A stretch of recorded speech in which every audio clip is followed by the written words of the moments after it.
Twee klein identiese sfere, elk met massa m en lading positief q, word in 'n vertikale silinder geplaas. Die sfere bly bewegingloos wanneer hulle middelpunte r meter van mekaar af is.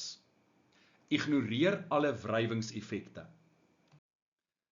Watter uitdrukking kan gebruik word om die afstand r korrek te bereken?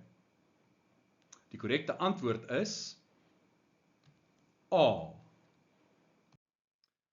Kom ons fokus op die boonste sfeer. Daar is twee kragte wat inwerk op hierdie sfeer. Eerstens is daar 'n opwaartse elektrostatiese krag weens die onderste sfeer wat ook 'n positiewe lading het en dus die boonste sfeer afstoot.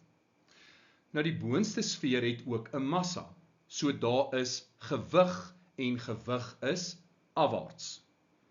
Nou, aangesien die sfere nie beweeg nie, weet ons dat die netto krag wat inwerk op die boonste sfeer gelyk is aan 0. So, ons weet dat die netto krag is gelyk aan die elektrostatiese krag minus die gewig. En dit is gelyk aan 0. So, die elektrostatiese krag is gelyk aan die gewig. As ons die vergelyking vir die elektrostatiese krag uitskryf, dan is dit K Q1 Q2 op R kwadraat en dit is gelyk aan die massa maal met gravitasieversnelling. Nou wat is die lading van Q1? Dis plus Q. En van Q2, dis ook plus Q. Dis plus Q en plus Q. En plus Q maal met plus Q is plus Q kwadraat. So ons kan dit gaan herskryf as K Q kwadraat op R kwadraat is gelyk aan mg. En kom ons maal met 'n R kwadraat beide kante. En kom ons deel met 'n mg beide kante.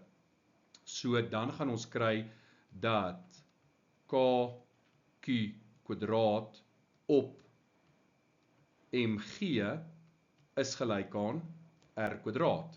So hieruit kan ons dan gaan en die vierkantswortel beide kante vat. So R is gelyk aan die vierkantswortel van K Q kwadraat gedeel deur mg. En dit is opsie A. R is gelyk aan die vierkantswortel van K Q kwadraat gedeel deur mg.